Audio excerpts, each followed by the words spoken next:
Structure के इस वाले वीडियो में आप सबका स्वागत है। आप सब देख रहे हैं एज फॉर हिंदी 1 to 1, जहां हर रोज कोशिश होती है कि आपको कुछ और भी बेहतर, कुछ और भी नई चीजें सिखाई जा सकें, जिससे आपकी इंग्लिश हो पाए और भी बेहतर। लेकिन इन सब का फायदा उठाने के लिए आपने क्या करना है, वीडियो को करना है लाइक, चैनल को सब्सक्राइब, शेयर करना है इसे अपने दोस्तों के साथ। और सब्सक्राइब तो करना ही है चैनल को, वो तो बता ही दिया मैंने। कमेंट बॉक्स में अगर कोई टॉपिक है जिस पे आप चाहते हैं वीडियोस देखना, तो वो जरूर लिखिएगा। लिखिए I want a video on और फिर इस टॉपिक का नाम। ये चारों चीजें आपके लिए फ्री है, लेकिन हम जैसे नए क्रिएटर्स को करते हैं काफी इनकरेज। देखिए, आज वाले जितने भी स्टेटमेंट्स हैं उन सबको देखकर लगेगा कि या तो मैं नीड का इस्तेमाल कर लूं, या फिर शुड का इस्तेमाल कर लूं, या फिर वांट टू का इस्तेमाल कर लूं। लेकिन मैं एक ऐसा फ्रेज बताने वाला हूं आपको जो आपने सुना भी होगा और हो सकता है कई सारे लोग यूज कर भी रहे हों। अल्टीमेटली जब इसका इस्तेमाल करते हैं तो इसका ये सारे ही स्टेटमेंट्स आप बिल्कुल मक्खन की तरह बेहद आसानी से ट्रांसलेट कर पाएंगे। आइए करते हैं शुरुआत। तुम्हें यहाँ समय पर पहुंचना है। तुम्हें पहुंचना है, यू आर, और फिर इसके साथ आप कहते हैं सपोज्ड टू। देखिए, लिखते हुए हम बोलते हैं, लिखते हुए हम लिखते हैं सपोज्ड और फिर टू। लेकिन जब बोलते हैं तो एक साथ बोलते हुए ड और ट को अलग अलग नहीं करते। सपोज्ड टू वो बड़ा अजीब सा हो जाएगा, तो सपोज टू कह देते हैं। और वो प्रोनाउंसिएशन करेक्ट वही वाला है, तो इस चीज का ध्यान रखिएगा। तो ये सपोज टू पहुंचना है, रीच यहाँ, हियर समय पर, on time. You're supposed to reach here on time. You're supposed to reach here on time. उसे कल तक यह रिपोर्ट जमा करनी थी। अब देखिए, करनी थी मतलब पास्ट की बात हो गई, तो ये कल भी जो है ये पास्ट वाले कल की बात हो रही है, आने वाले कल की नहीं। उसे रिपोर्ट करनी थी। So he was suppose to जमा करनी, submit submit this report. So he was suppose to submit this report, और फिर कल तक, तो फिर इसके लिए कहिए यस, अरे yesterday. He was supposed to submit this report yesterday. बच्चों को रात को जल्दी सो जाना है। बच्चों को, children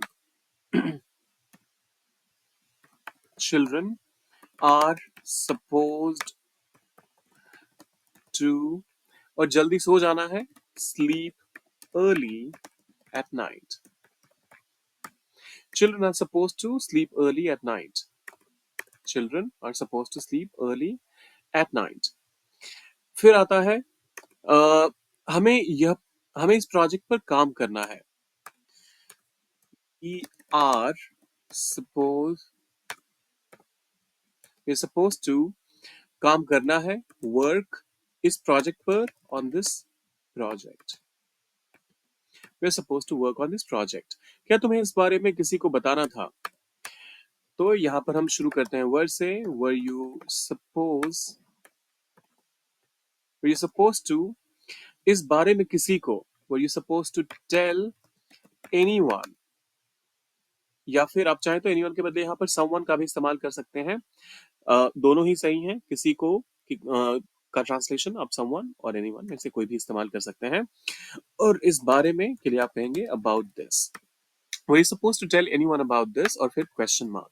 were you suppose to tell anyone about this, question mark. उसे अपनी पढ़ाई पर ध्यान देना है।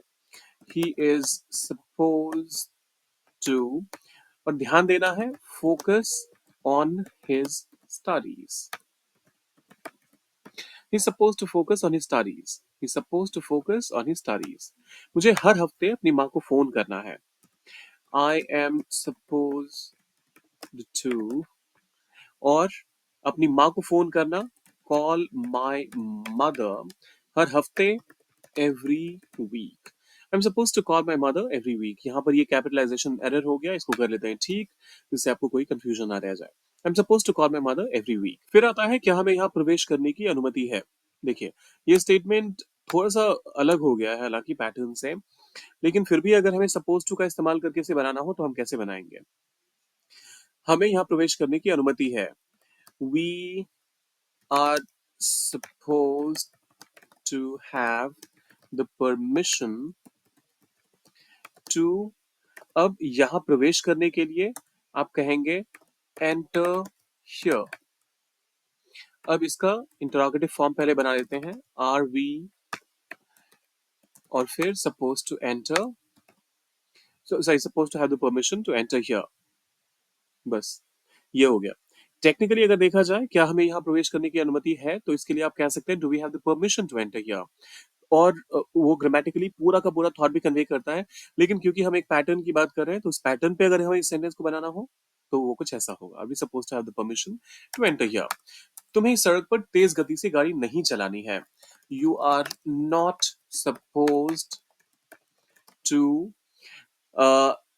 तेजी से गाड़ी चलाने की बात हो रही है यहाँ पर, तो ड्राइव फास्ट। तो you not suppose to drive fast इस सड़क पर, on this road. You not suppose to drive fast on this road. फिर आता है क्या तुम्हें मीटिंग में शामिल होना था, तुम्हें मीटिंग में शामिल होना था। मुझे समझ नहीं आ रहा, इसका ट्रांसलेशन आप डाल दीजिए कमेंट बॉक्स में, और जाने से पहले वीडियो को लाइक शेयर सब्सक्राइब ये सब कुछ करके जाइएगा। मिलते हैं जल्दी।